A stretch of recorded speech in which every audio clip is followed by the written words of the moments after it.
السلام علیکم ورحمۃ اللہ وبرکاتہ۔ الحمد للہ رب العالمین والصلاة والسلام علی سید الانبیاء والمرسلین وعلی آلہ واصحابہ اجمعین ومن تبعہم بإحسان الی یوم الدین، اما بعد۔ قال اللہ تبارک وتعالی فی القرآن المجید والفرقان الحمید، اعوذ باللہ من الشیطان الرجیم، بسم اللہ الرحمن الرحیم۔ الحمد للہ فاطر السماوات والارض، جاعل الملائکۃ رسلا اولی اجنحۃ مثنی وثلاث ورباع، صدق اللہ العظیم۔ قال اللہ تبارک وتعالی فی شأن حبیبہ صلی اللہ علیہ وسلم، ان اللہ وملائکتہ یصلون علی النبی، یا ایہا الذین آمنوا صلوا علیہ وسلموا تسلیما۔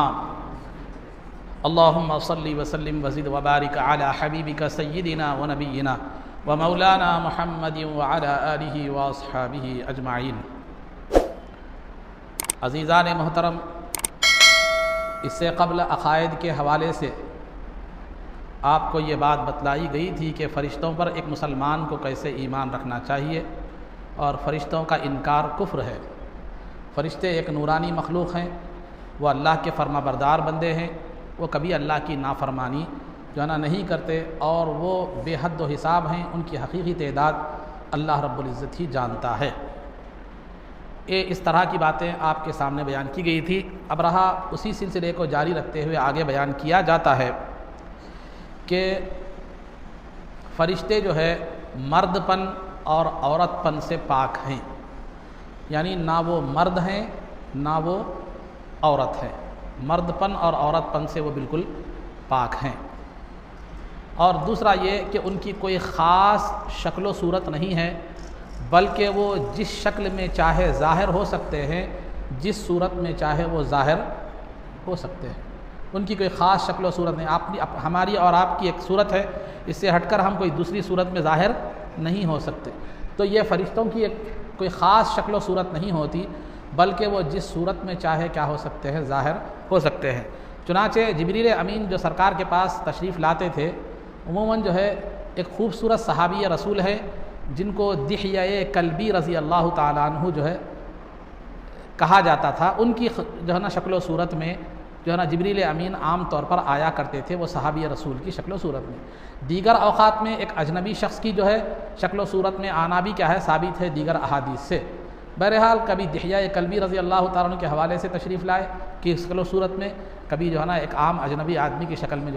تشریف لائے۔ تو بہرحال فرشتوں کی کوئی خاص شکل و صورت نہیں ہوتی، بلکہ وہ جس شکل و صورت میں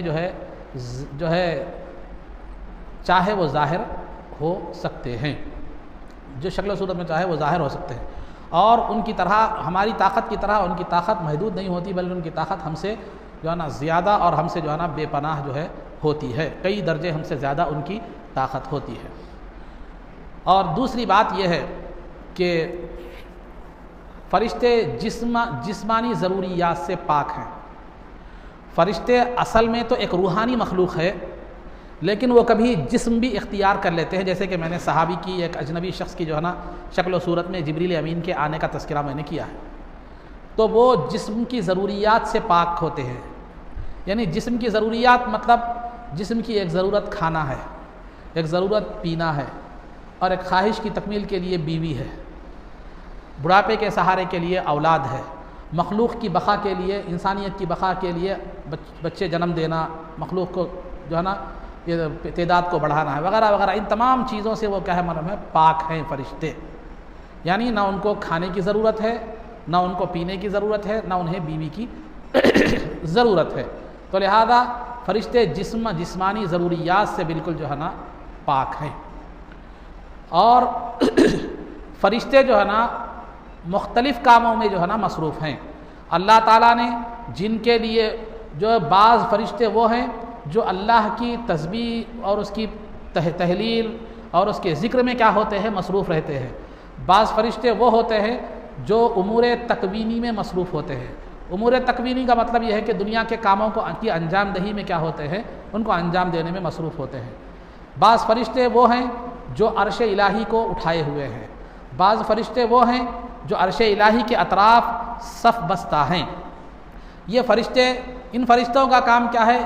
ان کے تعلق سے قرآن کہتا ہے الذین یحملون العرش ومن حولہ یسبحون بحمد ربہم ویؤمنون بہ ویستغفرون للذین آمنوا، کہ یہ جو فرشتے ہیں جو اللہ تعالیٰ کے عرش کو اٹھائے ہوئے ہیں، جو اس کے عرش کے اطراف جو ہے صف بنا کر باادب کھڑے ہوئے ہیں، وہ فرشتے جو ہے نا ان کا کام یہ ہے کہ عرش کو اٹھانے کے ساتھ ساتھ ان کی تزکیہ یسبحون، وہ اللہ کی پاکی بیان کرتے ہیں اور اللہ پر ایمان لاتے ہیں اور مومنین کے لیے دعائے مغفرت کرتے ہیں۔ تو بعض فرشتوں کا کام یہ ہو گیا، اور بعض فرشتے جنت کے کاموں کو انجام دینے کے لیے مقرر ہیں۔ ایک جنت کا داروغہ ہے، ہیڈ آف دی ڈپارٹمنٹ ہے، پھر دوسرا اس کے ساتھ فرشتے ہیں، اور بعض فرشتے جو ہے نا جہنم کا داروغہ ہے، پھر جہنم کے بھی فرشتے ہیں جن کو زبانیہ کہا جاتا ہے، سندع الزبانیہ، جیسے قرآن میں جس کو کہا جاتا ہے، جہنم کے لیے، جہنمیوں کو عذاب دینے کے لیے، جہنم کے معاملات کو انجام دینے کے لیے کیا ہے وہ مقرر ہے۔ اور بعض فرشتے وہ ہیں جو حفاظت کے لیے مقرر ہیں، معمور ہیں، جن کا اپائنٹ جو کیا گیا ہے وہ مخلوق کی حفاظت کرنا، جیسا کہ قرآن کہتا ہے وَإِنَّ عَلَيْكُمْ لَحَافِظِينَ، یقیناً تم پر نگہبان فرشتے مقرر ہیں جو تمہاری نگہبانی بھی کرتے ہیں، تمہاری حفاظت بھی کرتے ہیں۔ حفظہ نامی وہ فرشتے بھی ہوتے ہیں جو مسجدوں وغیرہ میں بھی جو ہے نا ہوا کرتے ہیں۔ اور دوسرے وہ فرشتے ہیں، فرشتوں کی ایک جماعت وہ ہے جو ہے مخلوق کے اعمال کو لکھا کرتی ہے، جیسے کرامن کاتبین کہا گیا ہے، لکھنے والے بزرگ فرشتے، باعزت اور احترام والے عزت دار فرشتے۔ تو وہ لکھنے والے فرشتے، ان کا کام یہ ہے کہ مخلوق کے اعمال کو لکھیں۔ ہر بندے کے ساتھ دو فرشتے ہوتے ہیں، ایک کا نام جو ہے نا رقیب ہوتا ہے، رقیب جو نیک اعمال کو لکھتا ہے، اور ایک کا نام جو ہے نا جو سیدھی جانب ہوتا ہے، اور ایک کا نام عتید ہوتا ہے جو برے اعمال کو لکھتا ہے، جو انسان کے بائیں جانب ہوتا ہے۔ تو قرآن کہتا ہے ما یلفظ من قول الا لدیہ رقیب عتید، کہ بندہ جو کچھ بھی کہتا ہے وہ جو ہے نا اس کی سیدھی جانب جو رقیب نامی فرشتہ ہے، جو بائیں جانب جو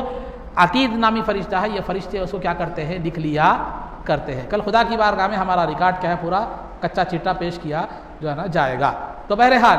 یہ فرشتے مختلف کاموں پر جو ہے نا اللہ تعالیٰ نے فرشتوں کو کیا کیا ہے؟ مقرر فرمایا۔ بعض فرشتوں کو اللہ تعالیٰ نے عذاب دینے کے لیے مقرر فرمایا ہے، جو قوموں پر عذاب نازل کرتے ہیں۔ بعض فرشتوں کو رحمت نازل کرنے کے لیے جو ہے نا اللہ نے ذریعہ بنایا ہے۔ تو بہرحال مختلف فرشتے مختلف کاموں پر جو ہے نا معمور ہیں، مقرر ہیں، اپائنٹ ہیں۔ تو وہ اللہ تعالیٰ انہیں جن کاموں کی ذمہ داری اس نے دی ہے وہ اللہ رب العزت انہیں کیا ہے؟ پورا عطیہ کرتے ہیں۔ اور فرشتوں کی جو ہے نا کی طاقت کا عالم یہ ہے کہ وہ فرشتے انسان کے جسم کے اندر تک بھی پہنچ سکتے ہیں اور دل میں خیالات بھی ڈالتے ہیں۔ تو اس ایسے فرشتے جو دل میں نیک خیال ڈالتا ہے اس کو کہتے ہیں ملہم کہا جاتا ہے۔ ملہم جو الہام کرنے والا، الہام کہتے ہیں خیر کی بات کو دل میں ڈالنا، تو جو ہے نا تو وہ فرشتہ ہوتا ہے جو خیر کی بات انسان کے دل میں ڈالتا ہے۔ اور دل میں ایک فرشتہ یہ بھی ہوتا ہے جو وائز بھی ہوتا ہے، جو بندے کو جو ہے نا اچھی چیز کی طرف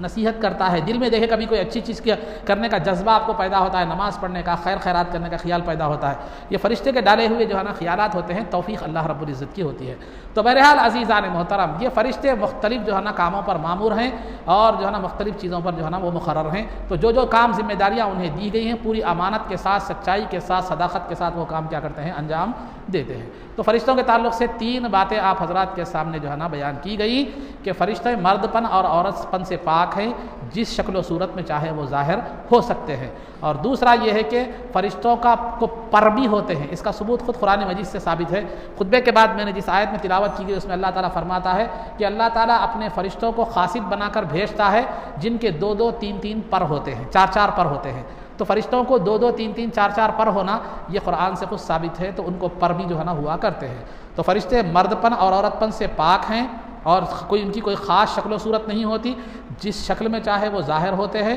اور پھر جو ہے نا ان کے پر بھی ہوتے ہیں، اور وہ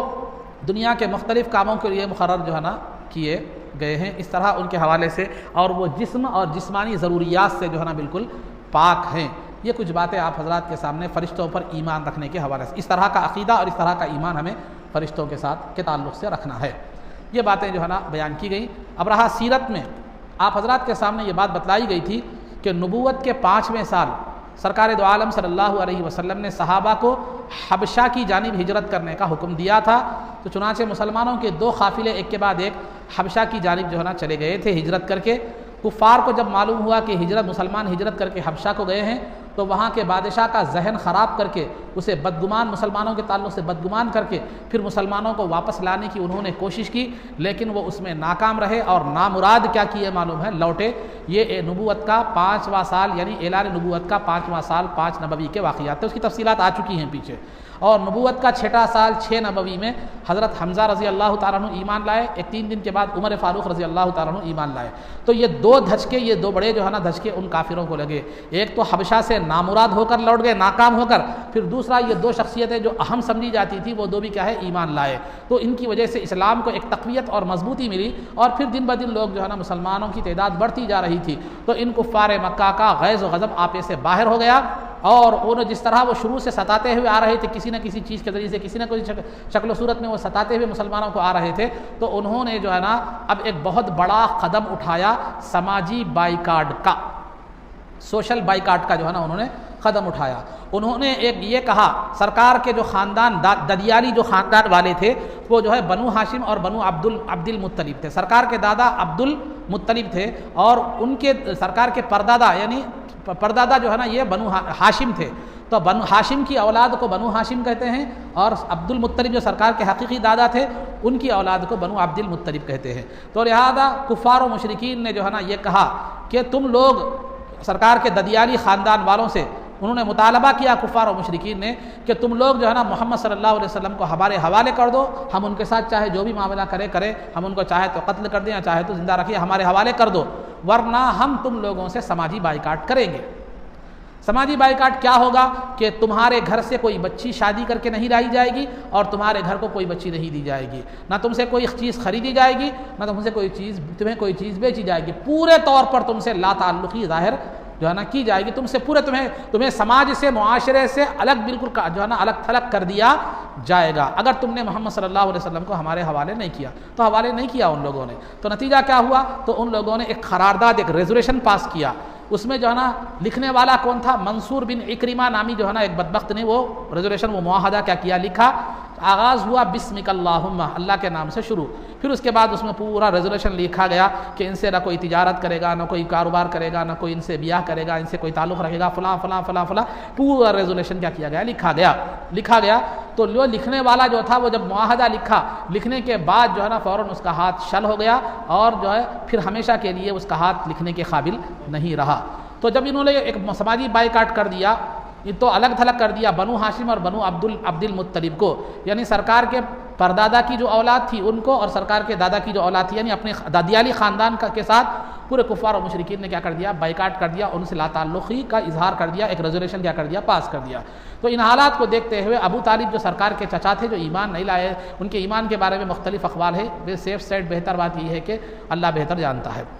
تو بہرحال تو ابو طالب جو سرکار کے چچا تھے انہوں نے جو ہے نا انہوں نے تمام لوگوں کو جن سے بائیکاٹ کیا گیا تھا ان تمام لوگوں کو لے کر جو ہے نا شعب ابی طالب یعنی ابو طالب کی جو گھاٹی تھی وہ گھاٹی میں کیا ہے اپنے آپ کو مقید کر لیا، اپنے آپ کو کیا کر لیا، محصور کر لیا، سب کو لے کر کیا ہو گئے، الگ ہو گئے۔ تو یہ جب انہوں نے کفار نے سماجی بائیکاٹ کیا تو سرکار کے جو ددیالی خاندان کے لوگ جو تھے بنو ہاشم بنو عبد المطلب، ان میں کے مسلمان بھی جو ہے نا اور غیر مسلم بھی دونوں بھی کیا کیا معلوم ہے، ابو طالب کے ساتھ وہ گھاٹی میں انہوں نے اپنے آپ کو قید کر لیا، محصور کیا کر لیا سوائے ابو لہب کے جو سرکار بنو ہاشم سے تھا، سرکار کے خاندان سے تھا، لیکن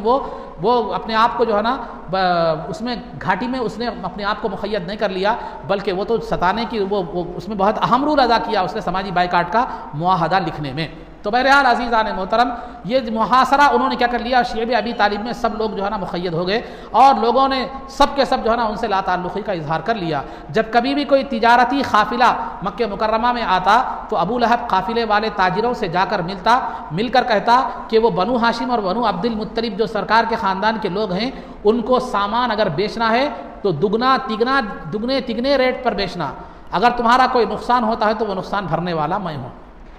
تو چنانچہ قافلہ جب بھی آتا یہ لوگ خریدنے کے لیے جاتے، جو گھاٹی میں اپنے آپ کو جنہوں نے قید کر لیا تھا، اپنے آپ کو محصور کر لیا تھا، جب خریدنے جاتے تو تاجر کیا ہے معلوم ہے 2 3 ڈبل ٹبل قیمت کہتے، تو یہ جو ہے نا قیمت مہنگائی کو دیکھ کر واپس ہو جاتے۔ تو لہذا اب معاملہ یہ ہو گیا کہ تجارت بھی بند، لین دین بھی بند، کھانے کا مسئلہ پیدا ہو گیا۔ تو مسلمان جو شعب ابی طالب میں مسلمان یا غیر مسلم جو بھی سرکار کے ددیالی خاندان کے لوگ تھے ان لوگوں نے اس طرح 3 سال کا عرصہ گزارا۔ یعنی نبوت کے 7ویں سال یعنی 7 نبوی میں وہ لوگ کیا ہو گئے، شعب ابی طالب کی گھاٹی میں، ابو طالب کی گھاٹی میں داخل ہوئے، اور پھر 10 نبوی نبوت کے 10ویں سال وہ اس سے باہر نکلے۔ یہ 3 سال کا عرصہ مسلمانوں کے لیے اور سرکار کے خاندان کے مسلمان غیر مسلم ہر ایک کے لیے یہ بہت بڑا تکلیف دہ مسئلہ تھا۔ مسلمان تو خاندانی رشتے کی بنیاد تعلق کی وجہ سے اور پھر ایمان کے رشتے کی وجہ سے سرکار کی تائید میں تھے، اور غیر مسلم جو تھے وہ خاندانی حمیت میں، خاندانی جذبے کے تحت سرکار کے ساتھ جو ہے نا وہ ہو گئے تھے۔ تو لہذا خلاصہ گفتگو یہ ہے کہ وہ 3 سال بڑی مشکل سے اور کٹھن گزرے۔ رات جب ہوتی تو بچے بھوک کی وجہ سے بلکتے تھے، روتے تھے، زور زور سے چیخ چیخ کر روتے تھے، تو بچوں کے رونے کی آواز اس گھاٹی سے باہر آتی تھی، تو لہذا کچھ رحم دل لوگ جو تھے وہ تھوڑا سا سامان اونٹ پر رکھ کر بھیج دیتے تھے، لیکن وہ کافی نہ ہوتا تھا۔ تو ان 3 سالوں میں مسلمانوں نے کیکر کے پتے کھا کر اپنے پیٹ بھرے ہیں۔ اور ایسے واقعات اس کے اندر پیش آئے ہیں، ایسی چیزیں ہیں جو دل کو دہلا دینے والی ہیں۔ لیکن 1-2 باتیں میں آپ کے سامنے عرض کرتا چلوں کہ سعد بن ابی وقاص رضی اللہ تعالیٰ عنہ کے 2 واقعے میں آپ کے سامنے عرض کرتا چلوں۔ سعد بن ابی وقاص رضی اللہ تعالیٰ عنہ فرماتے ہیں کہ یہ جو شعب ابی طالب میں ہم نے اپنے آپ کو گھیر لیا تھا، تو اس دور میں یہ 3 سال کے عرصے میں ایک مرتبہ ایسا ہوا کہ رات کے وقت میں جو ہے نا ضرورت کے لیے گیا تو ایک کچی تر چیز پر میرا پیر پڑ گیا، میں نے اٹھا کر کھا لیا، بھوک کے عالم میں مجھے محسوس تک نہیں ہوا، میں نے کھا لیا، مجھے اب تک نہیں معلوم کہ وہ چیز کیا ہے۔ پھر ایک مرتبہ میں طہارت کے لیے گیا، کھانے کے لیے کچھ بھی نہیں تھا، طہارت کے لیے گیا تو وہاں ایک اونٹ کا سوکھا ہوا چمڑا پڑا ہوا تھا، تو میں لایا، اس سوکھے ہوئے چمڑے کو میں نے دھویا، اس کو جلایا اور اس کو راکھ بنا کر کوٹ کر صفوف پاؤڈر بنایا اور 3 دن تک پانی کے ساتھ کھا لیا۔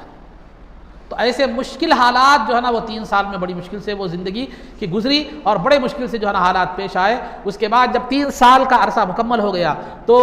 بعض لوگ جو سنجیدہ مزاج تھے، رحم دل تھے، جو ہے نا منصف مزاج تھے، باہر کے لوگوں میں جو بائیکاٹ میں شامل تھے، ان لوگوں نے جو ہے نا کہا کہ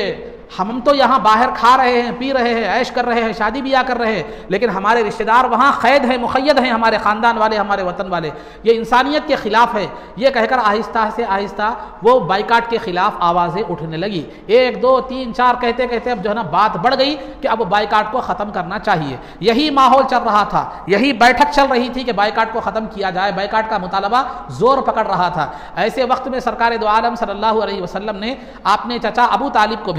بھیج کر کہا کہ ان کفار سے کہو کہ جو معاہدہ ان لوگوں نے لکھا ہے، سوائے اللہ کے نام کے پورے معاہدے کو کیڑوں نے کھا لیا ہے۔ ابو طالب سرکار کی یہ بات لے کر آئے، کفار کے پاس آ کر کہا دیکھو تمہارا مطالبہ تم نے بائیکاٹ اس لیے کیا ہے کہ محمد صلی اللہ علیہ وسلم کو تمہارے حوالے کر دیا جائے، ٹھیک ہے، میرے بھتیجے نے یہ بات کہی ہے کہ تم نے جو معاہدہ لکھا ہے اس میں جو اللہ کا نام ہے بسمک اللہم، اس کے علاوہ اس کو چھوڑ کر تمام معاہدے کو جو ہے نا وہ کیڑوں نے کھا لیا ہے، اور میرے بھتیجے نے کبھی جھوٹ بات نہیں کہی۔ اگر یہ بات سچ نکلتی ہے تو تم بائیکاٹ ختم کرو گے، یہ ظلم کو ختم کرو گے، اگر سچ نہیں نکلتی تو میں اپنے بھتیجے کو تمہارے حوالے کر دوں گا، چاہے تو قتل کر دو، چاہے تو زندہ چھوڑ دو، تمہاری مرضی۔ تو لہذا وہ کعبۃ اللہ میں لٹکایا گیا تھا وہ معاہدہ۔ اس کے بعد جب انہوں نے جا کر دیکھا تو واقعی پورا معاہدہ کیا ہو چکا تھا، کیڑے کھا چکے تھے سوائے اللہ کے نام کے۔ تو اس سے ہمیں ایک درس ملتا ہے کہ اللہ رب العزت نے جب ظالمانہ تحریر کو ہی باقی زندگی نہیں دی تو پھر ظلم کو زندگی کیسے دے گا؟ ظلم کو کبھی زندگی نصیب نہیں ہوتی، اور ظلم سے وابستہ ہر چیز فنا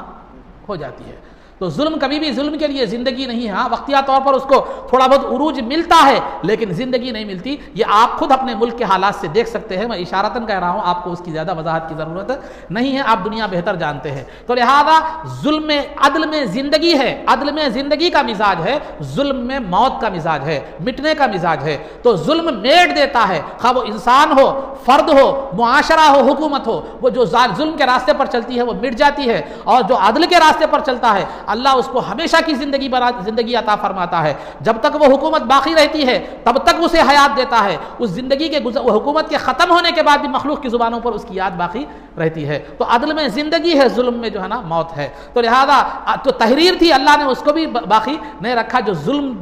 ظلم کے جو ہے نا وہ جو ظلمن لکھی گئی تھی، جو ظلم والی تحریر تھی۔ تو الغرض عزیزان محترم، نبوت کے 10ویں سال جو ہے نا ابو طالب کیا کیے، یا یہ بنو ہاشم اور بنو عبد المطلب جو سرکار کے تمام ددیالی خاندان والے تھے، وہ 7 نبوی کو داخل ہوئے تھے، 10 نبوت کے 10ویں سال 10 نبوی میں وہ جو ہے نا گھاٹی سے باہر نکلے، اور ابو طالب نے جا کر کعبۃ اللہ کا جو ہے نا غلاف پکڑ کر دعا کی کہ اے اللہ، جن لوگوں نے ہم پر ظلم کیا، ہمارے ساتھ لا تعلقی کی، ہماری رشتہ داری توڑی، ہمیں طرح طرح سے ستایا، تو ان کا بہترین انتقام لینے والا ہے۔ تو لہذا اسی سال کچھ دنوں کے بعد رمضان میں یا شوال میں، 2 روایتوں کے مطابق جو ہے نا ابو طالب کا انتقال ہو گیا نبوت کے 10ویں سال۔ یہ ابو طالب جو ہے نا باہر، گھر سے باہر کفار اور سرکار کے درمیان یہ بہت بڑی دیوار بنے ہوئے تھے۔ ابو طالب کی وجہ سے کفار کھل کر سرکار پر ظلم نہیں کرتے تھے، تو یہ باہر کا اللہ رب العزت تو سرکار کا سہارا تھا ہی تھا، لیکن مخلوق میں سرکار کا گھر کے باہر جو سہارا تھے وہ ابو طالب تھے، اور گھر کے اندر جو سہارا تھا وہ بی بی خدیجہ رضی اللہ تعالیٰ عنہا آپ کی زوجہ جو ہے نا محترمہ تھی۔ تو الغرض عزیزان محترم، یہ 10ویں سال جب باہر نکلے شیب ابی طالب سے، تو ابو طالب جو آپ کے چچا تھے وہ آپ کا انتقال ہو گیا۔ پھر ایک 3 یا 5 دن کے بعد آپ کی شریک حیات بی بی خدیجہ رضی اللہ تعالیٰ عنہا کا بھی جو ہے نا انتقال ہو گیا۔ اس وقت سرکار دو عالم صلی اللہ علیہ وسلم کی عمر مبارک 50 سال کی تھی، اور سرکار کو اتنا صدمہ ہوا کہ اس سال کو تاریخ کی زبان میں، تاریخ کی دنیا میں جو ہے نا عام الحزن والملال کہا گیا، یعنی غم و الم کا سال، غم و درد کا سال۔ تو لہذا یہ 10 نبوی کے واقعات تھے کہ 7 نبوی کو جو ہے نا بنو عبد المطلب اور بنو ہاشم جو ہے شیب ابی طالب میں گھاٹی میں داخل ہوئے، اور 10 نبوی کو جو ہے نا باہر نکلے۔ یہ 3 سال جو ہے نا سرکار کے ددیالی خاندان والوں کے ساتھ، مسلمان اور غیر مسلم ہر ایک کے ساتھ یہ سماجی بائیکاٹ کفار مکہ کا رہا۔ بہرحال یہ حالات یہاں تک آپ کے سامنے بیان کیے گئے، انشاءاللہ پھر دیگر باتیں آگے جو ہے نا بیان کی جائیں گی۔ اب رہا آداب میں، آپ حضرات کے سامنے صحت کے آداب کیا کیے جا رہے تھے، بیان کیے جا رہے تھے۔ صحت کے آداب میں سے ایک ادب یہ بھی ہے کہ جب پیشاب یا بیت الخلاء کی آپ کو ضرورت محسوس ہو تو جو ہے نا فوراً اس سے فارغ ہو جائیں، اس کو روک کر نہ رکھیں۔ پیشاب یا بیت الخلاء کی ضرورت محسوس ہو تو فوراً اس سے فارغ ہو جائیں اور اس کو روک کر جو ہے نا نہ رکھیں، کیونکہ اس لیے کہ اس سے جو ہے معدے پر بھی برا اثر پڑتا ہے، ذہن پر بھی برا اثر پڑتا ہے، اس سے معدے پر بھی برا اثر پڑتا ہے، ذہن پر بھی برا اثر پڑتا ہے۔ تو لہذا بیت الخلاء کو روکنا یا طہارت، خیر ایک ایمرجنسی میں کوئی شکل و صورت ہے ایک الگ بات ہے، لیکن عام طور پر اس کو جو ہے نا زیادہ یا عادت مت بنائیں اس کو کہ بیت الخلاء کو یا پیشاب کو کیا کریں، روک کر رکھیں۔ یہ آپ کے معدے کے لیے بھی نقصان دہ ہے اور ذہن کے لیے بھی نقصان دہ ہے، ذہن پر بھی اس کے برے اثرات پڑتے ہیں۔ اور دوسری چیز،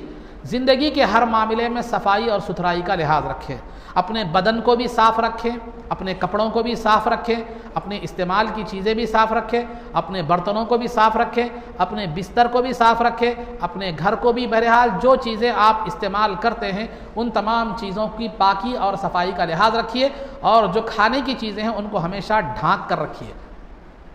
کھانے کی چیزوں کو ہمیشہ کیا کیجیے، ڈھانک کر رکھیے، کیونکہ کھانے کی چیزوں میں ڈھانک کر جو ہے نا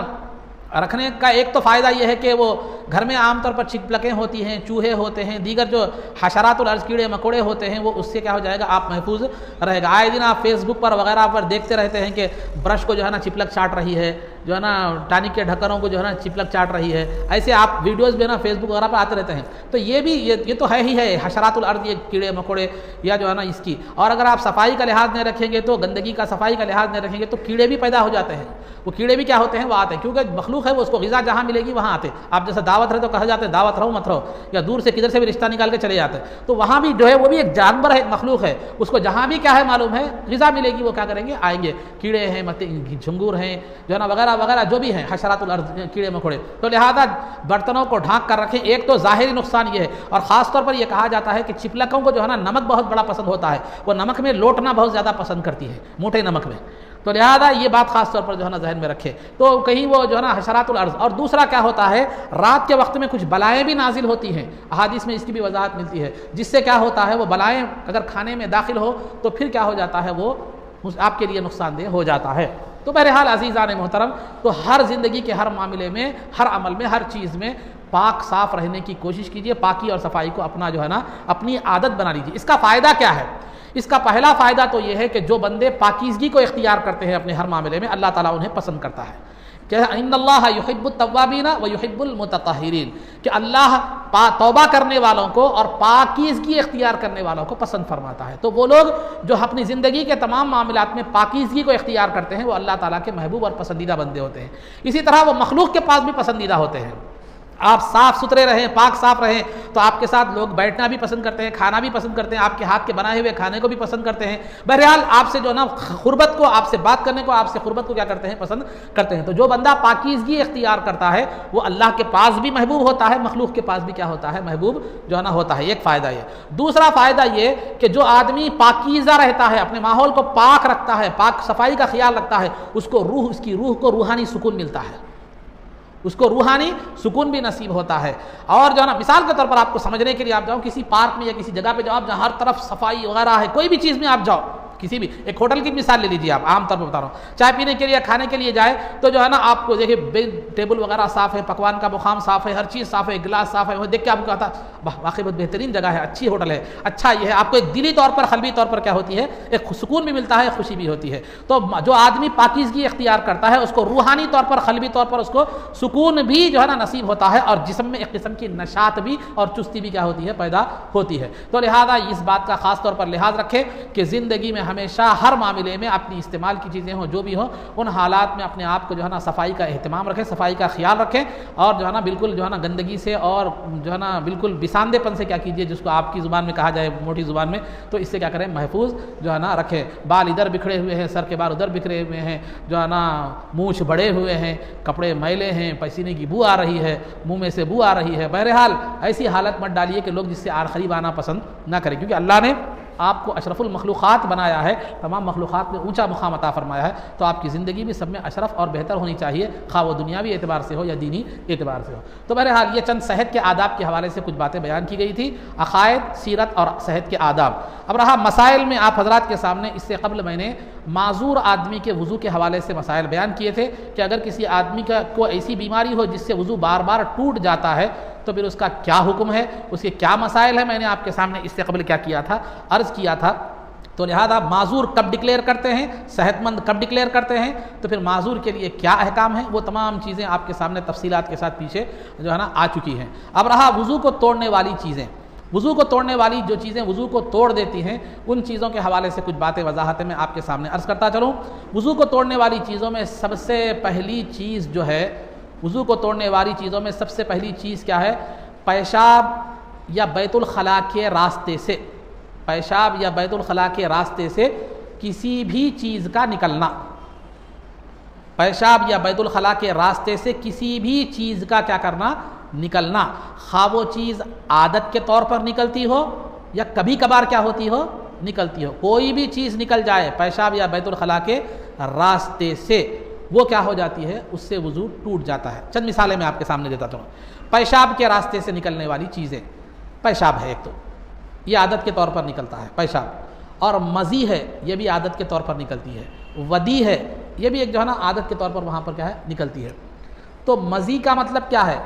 مزی آپ کو یاد رکھنے، مزی اور ودی میں بہت سے لوگ کنفیوژن ہوتے ہیں، تو یاد رکھنے کے لیے آسان طور پر یاد رکھنے کے لیے میں آپ کو ایک بات بتا رہا ہوں، مزی مزے سے سمجھیے آپ، اگرچہ کہ حروف بدل ہوئے ہیں، مزی میں ذال ہے، مزے میں زا ہے، لیکن حروف کریں، تلفظ کو دیکھیے آپ، مزی مزے سے ہے، یعنی مزے کی وجہ سے جو چیز خارج ہوتی ہے اس کو مزی کہتے ہیں۔ یعنی مطلب یہ ہے کہ جب آپ کے ذہن میں اچھا خیالات پیدا ہو گئے، منتشر یعنی سیکسی خیالات پیدا ہو گئے، کوئی ایسی جو ہے نا انتشار والے خیالات پیدا ہوئے جو آپ کی ذہن کی لذت کا سبب کیا کرتے ہیں؟ مزے کا سبب بنتے ہیں۔ اگر ان خیالات کو پیدا ہونے کے بعد ایک دو خطرے جو مادہ منویہ کے نکلتے ہیں، جو خطرے نکلتے ہیں، اس کو کیا کہتے ہیں؟ مزی کہتے ہیں اس کو، مزی، میم ذال یا، سمجھے؟ مزی، تو ذہنی مزے سے جو چیز نکلتی ہے اس کو مزی کہتے ہیں۔ تو خیالات منتشر ہونے کے وقت یا کسی عورت کو دیکھے یا کسی منظر کو دیکھے، غلط منظر کو دیکھنے سے یہ جو ایک دو خطرے جو ہے نا زیادہ مقدار میں نکلے تو پھر وہ غسل کا مسئلہ پیدا ہو جاتا ہے۔ ایک دو خطرے یا دو تین خطرے جو نکلتے ہیں اس کو مزی کہتے ہیں، یہ بھی، اس سے بھی وضو ٹوٹ جاتا ہے، اس سے بھی وضو ٹوٹ جاتا ہے۔ اور ودی کہتے ہیں، ودی کا مطلب یہ ہوتا ہے کہ بعض لوگوں کو پیشاب کرنے سے پہلے یا پیشاب کرنے کے بعد ایک دو تین خطرے مادہ منویہ کے نکلتے ہیں، مادہ منویہ کے نکلتے ہیں، تو یہ بھی وضو کو توڑ دیتے ہیں۔ پریشان رہتے ہیں لوگ، مسا وضو ٹوٹ کے غسل کرنا کیا، غسل کرنے کی ضرورت نہیں ہے، ایک دو خطرے اگر نکلتے ہیں تو یہ مزی ہے، یہ ودی ہے، یہ پیشاب ہے، یہ سامنے کی شرمگاہ سے عام طور پر کیا ہے؟ نکلنے والی چیزیں ہیں، اس سے وضو کیا ہوتا ہے؟ ٹوٹ جاتا ہے۔ عادت کے طور پر یہ چیزیں نکلتی ہیں، بعض چیزیں عادت کے طور پر نہیں نکلتی، جیسے پیشاب سے خون نکل گیا، پیشاب کے مقام سے، یا کہا گیا کوئی پتھری نکل گئی یا کوئی کیڑا نکل گیا، اس سے بھی کیا ہوتا ہے؟ وضو ٹوٹ جاتا ہے۔ یہاں اور ایک نزاکت یاد رکھیے، بعض اوقات لوگوں کی ختنہ نہیں ہوتی، خطرہ نہیں ہوتی تو پیشاب تو شرمگاہ سے نکل جاتا ہے، لیکن وہ جو چمڑی ہوتی ہے اس کے اندر ٹھہر جاتے ہیں خطرے، باہر نہیں نکلا، چمڑی سے باہر تو نہیں نکلا لیکن چمڑی کے اندر ہی ہے، لیکن شرمگاہ سے نکل گیا ہے، وہ سوراخ سے کیا ہو گیا ہے، نکل گیا ہے، لیکن چمڑی کے اندر موجود ہے، باہر نہیں نکلا، تب بھی وضو ٹوٹ جاتا ہے، تب بھی وضو کیا ہوتا ہے، ٹوٹ جاتا ہے، یہ ذہن میں رکھیے۔ تو پیشاب کی راستے سے عام طور پر عادت کے طور پر نکلنے والی چیزیں بھی بتلا دی گئیں، اور بغیر عادت کے کبھی کبھار اتفاقاً نکلنے والی چیزیں بھی کیا ہے، پیش کی گئی، یہ بھی وضو کو توڑ دیتے ہیں۔ بیت الخلاء کے راستے، اب وہ جو ہے نا پیشاب آپ زمین پر کریں، بیت الخلاء میں کریں یا تھیلی میں کریں، ہر ایک سے وضو ٹوٹ جاتا ہے۔ نہیں صاحب میں تھیلی میں کروں، زمین پر باہر نہیں نکلانا بولے تو آپ کا وضو ٹوٹ ہی جاتا ہے۔ تو بہرحال بیت الخلاء کے راستے سے بھی جو چیزیں عادت کے طور پر نکلتی ہوں یا کبھی کبھار اتفاقاً نکلتی ہوں، اس سے بھی وضو ٹوٹ جاتا ہے۔ جیسے مثال کے طور پر بیت الخلاء کے مقام سے بیت الخلاء نکلا یا ہوا خارج ہوئی،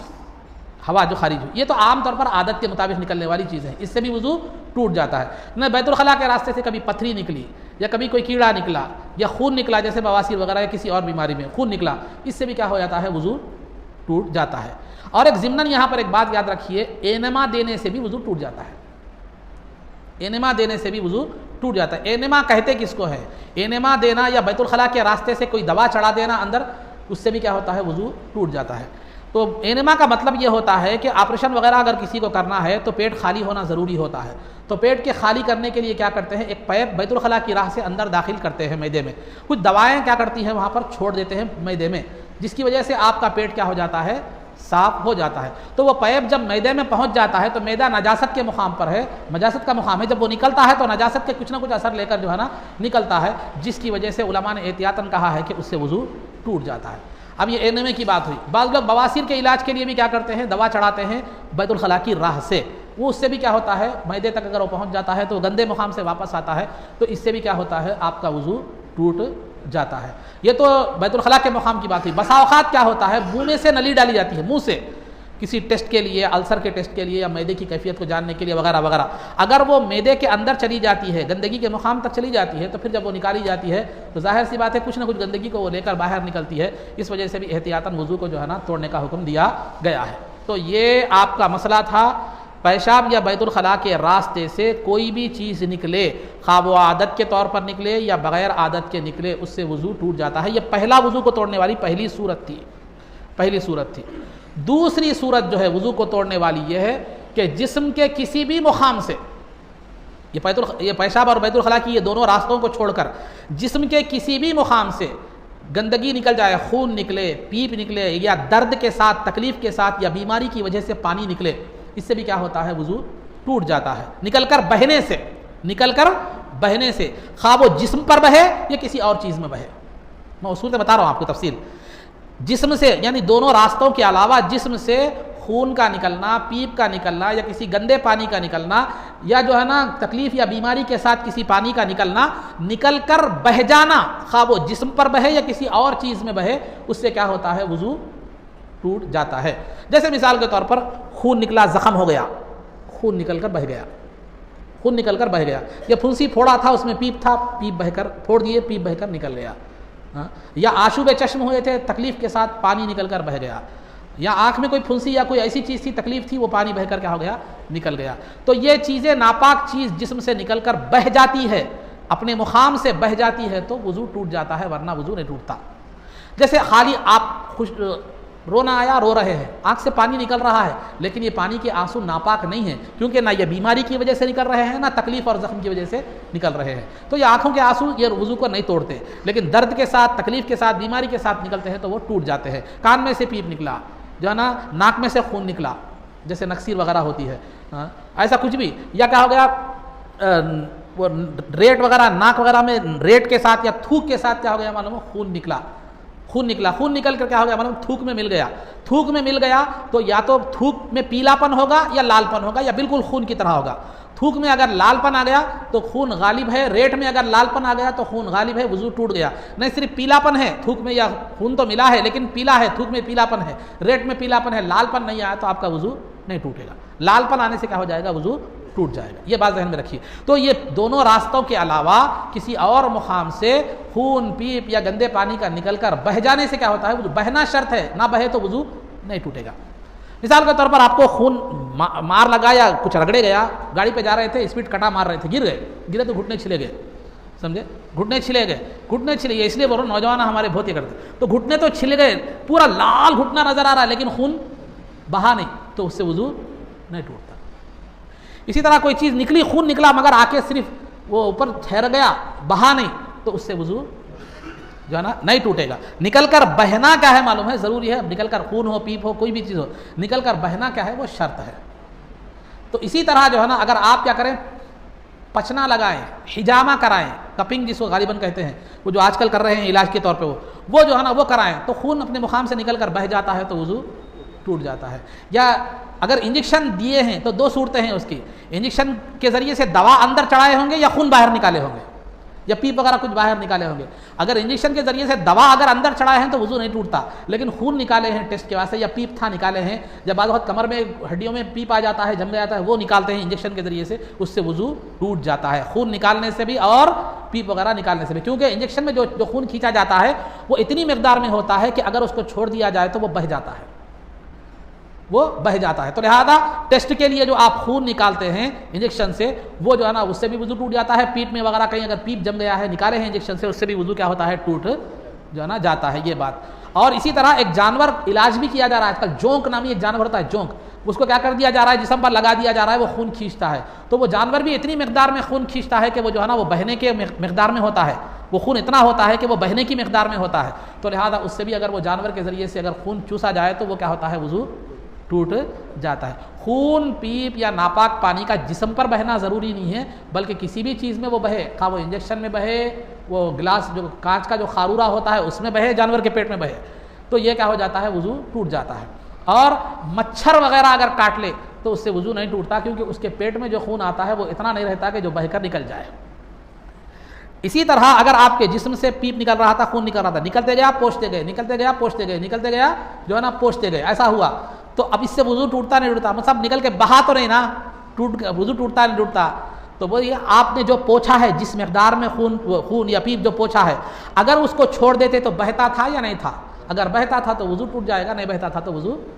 نہیں ٹوٹے گا۔ یہ بات چند باتیں، دو باتیں آج آپ کی وضو کو توڑنے کے حوالے سے بیان کی گئی۔ پیشاب اور بیت الخلاء کے راستے سے کسی بھی چیز کا کیا کرنا، نکلنا، خواہ وہ عادت کے طور پر ہو، عادت کے خلاف ہو، اور دوسرا کیا ہے، ان دونوں راستوں کے علاوہ جسم کے کسی اور مقام سے کیا کرنا، خون، پیپ یا گندا پانی نکل کر اس مقام سے بہہ جانا، خواہ وہ جسم پر بہے یا کسی اور چیز میں بہے۔ یہ دو باتیں بیان کی گئی۔ انشاءاللہ پھر یہ نواقض وضو کی دیگر تفصیلات، وضو کو توڑنے والی چیزوں کی دیگر تفصیلات آپ کو آگے جو ہے نا بیان کی جائیں گی۔ اب رہا، جیسا کہ آپ کو معلوم ہے کہ بانی جامع نظامیہ علیہ رحمۃ الرضوان کی جو کتاب انوار احمدی ہے، اس کا جو ہے نا تذکرہ میں اس کی اشعار، جو بانی جامعہ کے لیے اشعار کی تشریح جو ہے نا کی شکل میں کتاب لکھی ہے، وہ جو انوار احمدی جو تقریباً 300 سے زائد صفحات پہ کتاب ہے، وہ پوری بانی جامعہ کے کچھ اشعار کی تشریح ہے، ویسے تو بانی جامعہ نے بہت سے اشعار لکھے ہیں، تو وہ ہر شعر کی تشریح بانی جامعہ نظامیہ نے ہر شعر کی تشریح میں دلائل، احادیث بیان کیے ہیں۔ درود پاک کا تذکرہ شروع میں اس سے پہلے کیا گیا تھا، تمہیدی طور پر جو ہے نا آپ کے سامنے کچھ باتیں بانی جامعہ نظامیہ نے جو بیان کی تھی تمہیدی طور پر، کہ جو بھی اللہ تعالیٰ کا حکم آتا ہے تو بعض لوگ بغیر جو ہے نا حکم آتے ہی، بغیر کسی منفعت کے فائدے کے کیا کرتے ہیں، وہ اس پر عمل پیرا ہو جاتے ہیں۔ بعض لوگ دنیاوی فائدہ دیکھتے ہیں، بعض لوگ جو ہے نا دینی فائدہ دیکھتے ہیں۔ ہر ایک کے جب درود شریف کا حکم آ گیا تو جن لوگوں نے بغیر کسی فائدے کے درود شریف کا اہتمام کیا ان کے لیے کیا فائدہ ہے، جنہوں نے دنیاوی مقصد کو دیکھا تو ان کے لیے کیا فائدہ ہے، جنہوں نے اخروی مقصد کو پیش نظر رکھا ان کے لیے کیا فائدہ ہے۔ تمہیدی طور پر یہ باتیں ذکر کی گئی تھی، پیچھے آپ کے سامنے بیان کی گئی ہیں۔ اب رہا یہ درود پاک کے جو ہے نا جو بحث بانی جامع نے جو ہے نا جو بیان فرمائی ہے، وہ جو ہے نا ہے درود پاک بھی ذکر شہ عالی مقام، ہے درود پاک بھی ذکر شہ عالی مقام، ہر طرح سے جس کا منظور خالق کو ہے اہتمام، ہر طرح سے جس کا منظور خالق کو ہے اہتمام۔ یہ شعر کی تشریح میں بانی جامع نظامیہ نے درود شریف کے جو ہے نا فضائل کا اور اس کا تذکرہ جو ہے نا شروع کیا۔ اس کے بعد بانی جامع نظامیہ علیہ رحمۃ الرضوان نے جو باتیں بیان فرمائی، ان میں کی 3 باتوں کا خلاصہ میں آپ کے سامنے رکھتا ہوں۔ دیکھیے، اگر اس میں اس سے قبل بھی عرض کر چکا ہوں، بانی جامع نظامیہ نے جو نکات بیان فرمائے ہیں، میں اس میں علمی باریکیوں میں نہیں جا رہا ہوں اور مختلف علمی بحثوں میں دقیق باریک باتوں میں نہیں جا رہا ہوں، بلکہ خلاصے کے طور پر جو باتیں آپ کے لیے ضروری ہے وہ بیان کر رہا ہوں۔ اگر اس میں کوئی غلطی ہوتی ہے تو وہ میری اپنی کوتاہی لا علمی ہے، اگر بانی جامعہ کا اس میں کوئی معاملہ نہیں ہے۔ اور کبھی کبھار جو ہے نا میں آپ کو دیگر مثالیں بھی دیتا ہوں بات کو سمجھانے کے لیے، وہ کتاب کی نہیں ہوتی، یہ بات میں ہمیشہ اس کا ذکر کرتا رہتا ہوں، آج بھی جو ہے نا ذہن میں رکھ لیجئے اس بات کو۔ تو بانی جامعہ نظامیہ نے 3 باتیں اس کے تحت ذکر فرمائی، یعنی ایک آیت کیا ہے، ان اللہ و ملائکتہ یصلون علی النبی یا ایھا الذین آمنوا صلوا علیہ وسلموا تسلیما، کہ اللہم صلی وسلم وزد وبارک علی حبیبک سیدنا و نبینا و مولانا محمد وعلی آلہ واصحابہ اجمعین۔ یقیناً اللہ اور اس کے فرشتے درود بھیجتے ہیں نبی پاک صلی اللہ علیہ وسلم پر، اے ایمان والو تم بھی سرکار پر درود بھیجو اور خوب خوب سلام بھیجو۔ یہ آیت کا ترجمہ ہے۔ تو یہ آیت میں جو ہے نا بانی جامعہ نظامیہ نے درود شریف کی اس آیت کی تشریح کرتے ہوئے فرما رہے ہیں کہ مومنین پر 3 حوالے سے درود شریف پڑھنا ضروری ہے۔ 3 حوالے سے مومنین پر درود شریف پڑھنا ضروری ہے۔ ایک تو درود شریف کی اہمیت کے پیش نظر، اہمیت کے حوالے سے درود شریف کی اہمیت یہ ہے کہ اللہ نے نماز، روزہ، زکوٰۃ ہر بات کا حکم دیا، لیکن اس میں اس نے شرکت نہیں کی۔ میں کچھ الفاظ کی زیادتی کے ساتھ یہ بات بتلا رہا ہوں، ذہن میں رکھیے کہ اللہ نے فرشتوں کو سجدہ کرنے کا حکم دیا، لیکن اللہ نے سجدہ نہیں کیا اور وہ سجدے سے پاک ہے۔ اللہ نے روزہ رکھنے کا، زکوٰۃ دینے کا، ہر عبادت، کئی عبادتوں کا اللہ نے کئی احکامات دیے، لیکن کسی حکم میں اللہ نے، کسی عبادت میں اللہ شریک نہیں رہا۔ لیکن جب درود شریف کی بات آئی تو اللہ بھی اس عمل میں شریک رہا، فرشتوں کو بھی شامل کر لیا اور ایمان والوں کو بھی درود پڑھنے کا کیا ہے اللہ نے حکم دیا۔ تو اس سے یہ معلوم ہوتا ہے کہ درود شریف عظمت کے حوالے سے، فضیلت کے حوالے سے ایک ایسی عبادت ہے، ایک ایسا عمل ہے کہ جس میں خود خدا کیا ہے معلوم ہے شریک ہے، اور اس کے فرشتے بھی جو کہ احکامات کے مکلف نہیں ہیں وہ بھی کیا ہے معلوم ہے شریک ہے۔ تو لہذا جب یہ اتنا عظیم ترین ذکر ہے جس میں خود خدا شریک ہے، تو مسلمانوں تمہیں چاہیے کہ تم بھی کثرت سے سرکار پر درود بھیجو، اس کی اہمیت کے پیش نظر۔ جو عمل خدا کی سنت ہے، پھر وہ عمل کو اپنانے میں تمہیں کیا ہے معلوم ہے خدا کے بندے ہونے کی حیثیت سے اس کو اپنانے میں تمہیں کوئی کوتاہی نہیں کرنی چاہیے۔ تو درود شریف کی اہمیت کے حوالے سے آپ نے یہ بات بیان فرمائی۔ پھر دوسرا، درود شریف پڑھنا انسانیت بھی ہے، شریعت بھی ہے۔ درود شریف پڑھنا انسانیت کے لحاظ سے بھی ضروری ہے، فریضہ انسانی بھی ہے، فریضہ شریعت بھی ہے۔ فریضہ انسانیت کیسی ہے کہ بانی جامعہ نے ایک جو ہے نا دلیل پیش کی، الانسان عبید الاحسان، کہ انسان احسان کا غلام ہوتا ہے۔ انسان کیا ہوتا ہے؟ احسان کا غلام ہوتا ہے۔ یعنی اگر کوئی آپ کو جو ہے نا آپ کو کے ساتھ کوئی احسان کر دے تو جو ہے نا آپ اس کے کیا ہو جاتے ہیں؟ غلام ہو جاتے ہیں۔ اس کے تعلق سے آپ کا رویہ کیا ہو جاتا ہے؟ نرم ہو جاتا ہے۔ آپ اس کی مخالفت میں کھڑے جو ہے نا نہیں ہوتے، کھڑے نہیں ہوتے۔ وہ چنانچہ ایک روایت یہ بھی تفسیر نصفی میں مطالعے میں آئی تھی، وہ یہ ہے کہ جو ہے نا من برکا فقط جو ہے نا جس نے تیرے ساتھ حسن سلوک کیا اس نے تجھے قید کر دیا، جس نے تیرے ساتھ ظلم کیا اس نے تجھے آزاد کر دیا، جو ہے نا اس نے تجھے کیا کر دیا؟ آزاد جو ہے نا کر دیا۔ تو لہذا انسان، اور ایک ہے الاحسان یقطع اللسان، احسان کیا کرتا ہے؟ انسان کی زبان کو کاٹ دیتا ہے، کیونکہ جو اپنا محسن ہوتا ہے اس کے سامنے انسان کچھ بھی نہیں بول سکتا۔ تو احسان کے حوالے سے بھی دیکھا جائے تو نبی پاک صلی اللہ علیہ وسلم پر کہ امت پر اتنے احسانات ہیں، اتنے احسانات ہیں، اتنے احسانات ہیں کہ جن کا شمار نہیں کیا جا سکتا۔ اللہ نے یہ اعلان فرما دیا تھا کہ وَلَسَوْفَ يُعْطِيكَ رَبُّكَ فَتَرْضَىٰ، کہ اے محبوب آپ کا رب آپ جو مانگیں گے عطا کرے گا، آپ کو وہ سب کچھ عطا کرے گا جس سے آپ کیا ہو جائیں گے؟ راضی ہو جائیں گے۔ یہ اعلان اللہ کی طرف سے تھا، تب بھی سرکار زندگی بھر امت کی بخشش کی دعا کرتے رہے، امت کی فلاح و بہبودی کے لیے تڑپتے رہے، امت کی ہدایت کے لیے تڑپتے رہے۔ ٹھیک ہے زندگی کا معاملہ تو الگ ہو گیا، لیکن سرکار کا خود ارشاد ہے کہ میں اس دنیا سے چلا بھی جاؤں گا تو میں قبر میں بھی مسلسل امت کے لیے بخشش کرتا رہوں گا، حتی انفخ فی الصور، یہاں تک کہ سور پھونک دی جائے۔ پھر حشر میں بھی سرکار امت کی بخشش کے لیے جو ہے نا دعا کرتے رہیں گے، ربی حبلی امتی، ربی حبلی امتی کہتے رہیں گے۔ قبر مبارک میں سرکار کو رکھا گیا تو ہونٹ ہل رہے تھے، سننے والوں نے سنا ربی حبلی امتی، اے اللہ میری امت بخش دے، میری امت کو بخش دے۔ تو احسان کے حوالے سے بھی دیکھا جائے انسانیت کا تقاضا یہ ہے کہ جو محسن ہوتا ہے اس کا ذکر کرنا، اس کے ساتھ حسن سلوک کرنا یا اس کے ساتھ ہمدردی اور محبت رکھنا، یہ انسانیت کا تقاضا ہے۔ تو انسانیت کے حوالے سے بھی دیکھا جائے تو امت کے سرکار پر اتنے احسانات ہیں، اتنے احسانات ہیں جس کو شمار نہیں کیا جا سکتا، جو احسانات تھے نہیں ہیں اور رہیں گے۔ تھے، ہیں اور رہیں گے، لیکن امت کو چاہیے کہ انسانیت کے حوالے سے بھی اگر سوچے تو سرکار پر درود بھیجنا ایک امتی کا فریضہ ہے، جو ہے نا فریضہ احساس ہے، فریضہ احساس مندی ہے۔ احساس مند اگر ہے تو اس کو درود شریف پڑھنے کے لیے کوئی اور ترغیب کی ضرورت نہیں ہے، کیونکہ سرکار کے جو احسانات اس کے اوپر ہیں، وہ احسانات کا احساس اگر دل میں ہے تو کسی اور ترغیب کی اسے ضرورت نہیں ہے درود شریف پڑھنے کے لیے، کسی اور فضیلت کی ضرورت نہیں ہے۔ تو تقاضۂ انسانیت کے لحاظ سے بھی دیکھا جائے،